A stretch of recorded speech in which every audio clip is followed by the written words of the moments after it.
नमस्कार, आप देख रहे हैं 4 PM। मैं हूं आपके साथ सिमरन। देश के अंदर लोकसभा चुनावों को लेकर सियासी पारा काफी हाई है। शुक्रवार 19 अप्रैल को पहले चरण का मतदान होने के बाद देश में सियासी हलचल और भी तेज हो गई है। एक और सभी दल इस रण में शामिल सीटों पर अपनी अपनी जीत के दावे कर रहे हैं, तो वहीं कुछ राज्यों में हुई कम वोटिंग को लेकर चिंता भी जाहिर की जा रही है और अगले चरण के लिए भी राजनीतिक दलों और उनके नेताओं ने कमर कस ली है। इस बीच राजस्थान में भी सियासी सरगर्मी काफी तेज है। पहले चरण के मतदान में राजस्थान की 25 सीटों में से 12 सीटों पर मतदान हुआ है। इसके बाद राज्य की सियासत गरमाई हुई है और भाजपा व कांग्रेस दोनों ही की ओर से अपनी अपनी जीत के दावे किए जा रहे हैं। लेकिन राजस्थान में पहले चरण में हुए मतदान में कम वोटिंग को लेकर भी सियासी दलों में चिंता बनी हुई है।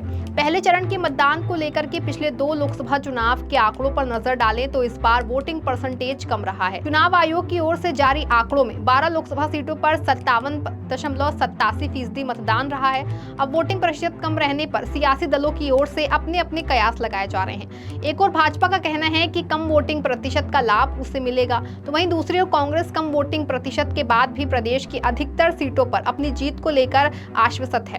बता दें कि पिछले लोकसभा चुनाव में राजस्थान की 25 में से 25 सीटों पर भाजपा ने ही जीत हासिल की थी, जबकि कांग्रेस प्रदेश की सत्ता में होने के बाद भी एक भी सीट हासिल नहीं कर पाई थी। ऐसे में अब एक और भाजपा इस बार फिर से अपने 2019 वाले लोकसभा चुनाव के प्रदर्शन को दोहराने की कवायद में लगी है, तो वहीं कांग्रेस इस बार अपने बढ़ते प्रदर्शन की आस लगाए बैठी हुई है। लेकिन पहले चरण में हुए कम वोट प्रतिशत के बाद अब जब दोनों ही दल से अपनी अपनी जीत के दावे किए जा रहे हैं, वहीं सियासी गलियारों में वोटिंग परसेंटेज घटने पर कई के मायने निकाले जा रहे हैं। वोटिंग परसेंटेज घटने को कांग्रेस अपने लिए फायदेमंद मान रही है। कांग्रेस इससे खुश नजर आ रही है, जबकि भाजपा का दावा है कि वो एक बार फिर राजस्थान में 25 में से 25 सीटों पर जीत हासिल करेगी। राजस्थान में पहले चरण के मतदान वोटिंग प्रतिशत घटने पर कांग्रेस खुश दिखाई दे रही है। कांग्रेस का अपना कयास है कि उन्हें फायदा मिलेगा। दूसरी ओर बीजेपी भी अपनी जीत को लेकर पूरी तैयारी में कर रही है। बता दें कि पहले चरण में गंगानगर, बीकानेर, चूरू, झुंझुनू, सीकर, जयपुर, ग्रामीण जयपुर, अलवर, भरतपुर, करौली, धौलपुर, दौसा, नागौर पर मतदान हुआ। लेकिन इन सीटों पर पिछली बार 2019 में 63.71% मतदान हुआ, जबकि इस बार काफी प्रयास के बाद भी इन सीटों पर 57.87% ही वोटिंग रही, जो पिछले आंकड़ों की अपेक्षा 5.84% कम है। ऐसे में कम वोटिंग प्रतिशत एक बड़ी चिंता तो है ही। वोटिंग प्रतिशत घटने और बढ़ाने को लेकर कई सियासी मायने माने जाते हैं। आमतौर पर जब भी वोटिंग प्रतिशत बढ़ता है तो माना जाता है कि लोगों ने सत्ता के विरोध में वोट किया है, और वोटिंग प्रतिशत घटता है तो यही कयास लगते हैं कि मतदान सत्ता के पक्ष में हुआ है या अब तक के चुनाव में देखने को आया है।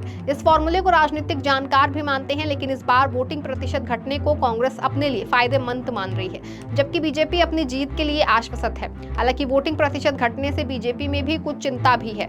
कम वोटिंग प्रतिशत को लेकर कांग्रेस अपने में खुश है। इस मामले में पीसीसी मेंबर और प्रदेश कांग्रेस के पूर्व सचिव सुशील असोपा का कहना है कि अब तक की धारणा यही है कि जब भी वोटिंग परसेंटेज घटता है तो सत्ता को फायदा मिलता है। लेकिन मेरा मानना है कि इस बार महंगाई, गरीबी, बेरोजगारी से आमजन बुरी तरह परेशान है। इसके कारण लोग वोट देने में उदासीन रहे हैं। इसके कारण वोटिंग परसेंटेज भी घटा है।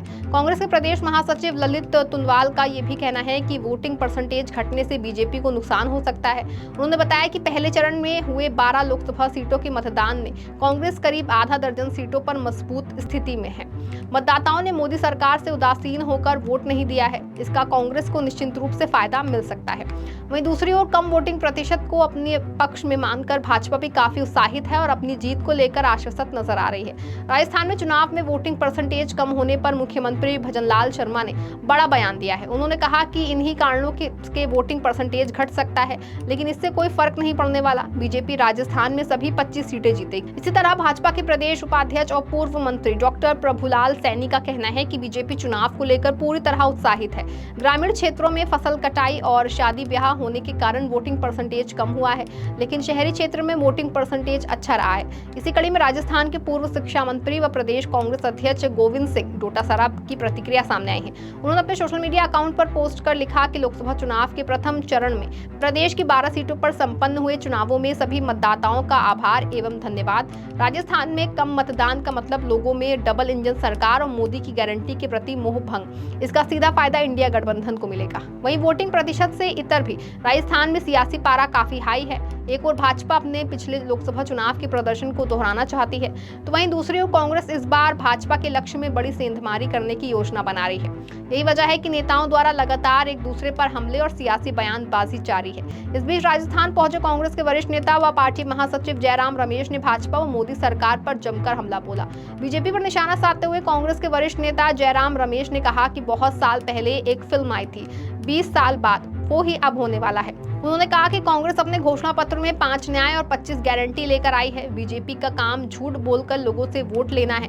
जयराम रमेश ने कहा कि पिछले 10 सालों में कोई काम नहीं किया, केवल गारंटी बांटी है। गारंटी शब्द भी सबसे पहले कर्नाटक में कांग्रेस ने दिया था, उसी शब्द को बीजेपी ने अपना लिया है। बीजेपी पर तंज कसते हुए जयराम रमेश ने कहा कि बीजेपी ने गारंटी शब्द ले लिया है और काम नहीं किया है। उन्होंने चंदा दो और धंधा लो का सिस्टम शुरू किया है। भारतीय जनता पार्टी पर आरोप लगाते हुए जयराम रमेश ने कहा कि केंद्र सरकार ने गारंटी दी थी कि सबकी आमदनी बढ़ेगी और सबको नौकरी मिलेगी। उन्होंने सवाल पूछा कि कहां गई केंद्र सरकार की गारंटी, मोदी सरकार की गारंटी अब तो वारंटी हो गई है। वहीं राष्ट्रीय प्रवक्ता जयराम रमेश ने कहा कि शीशे के घर में रहते हैं, उन्हें दूसरों के घर पर पत्थर नहीं मारना चाहिए।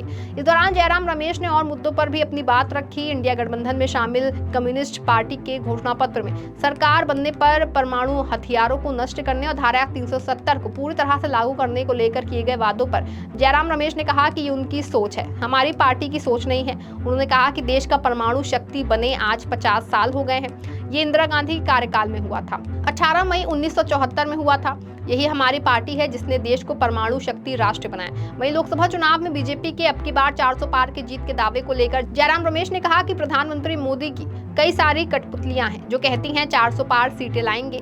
ज्योति मिर्धा, अनंत हेगड़े जैसे कई नेता हैं जो दावा कर रहे हैं कि 400 पार सीटें आएंगी। उन्होंने कहा कि कठपुतलियां बोल रही हैं, इसलिए 400 पार का नारा लगाया जा रहा है। जयराम रमेश ने दावा करते हुए कहा कि देश का लोकतंत्र खतरे में है। सभी जानते हैं ईडी, सीबीआई और इनकम टैक्स का दुरुपयोग कर रहे हैं। उन्होंने कहा कि इस बार सीटों को लेकर दावा नहीं करना, लेकिन इंडिया गठबंधन की सरकार बनेगी। जनता को पता चल गया है, वे सिर्फ वादे करते हैं, काम नहीं करते हैं। जयराम रमेश ने कहा कि उन्हें विश्वास है कि इंडिया गठबंधन की सरकार बनेगी। कांग्रेस भी डबल डिजिट में पहुंचेगी। सीएए को लागू करने में 5 साल लगा दिया क्योंकि ये जनता से वोट लेना चाहते थे। भाजपा द्वारा राम मंदिर और भगवान राम के नाम पर वोट मांगने को लेकर कांग्रेस के पूर्व केंद्रीय मंत्री जयराम रमेश ने कहा कि ये राम का नाम लेकर वोट मांग रहे हैं। राम तो सभी के हैं, मेरा नाम तो जयराम रमेश है, मेरे नाम में राम है, तो फिर राम इनके कैसे हो सकते हैं। उन्होंने कहा कि जहां तक राम मंदिर के प्राण प्रतिष्ठा में ना जाने का सवाल है तो वो उनका राजनीतिक कार्यक्रम था, इसलिए वो नहीं गए। फिलहाल राजस्थान में हुए कम वोटिंग के बाद अब सियासी सरगर्मी तेज है, तो वही सत्ता पक्ष और विपक्ष दोनों ही की ओर से अपने अपने वादे किए जा रहे हैं। अब आगे क्या होता है ये तो आने वाला वक्त ही तय कर पाएगा।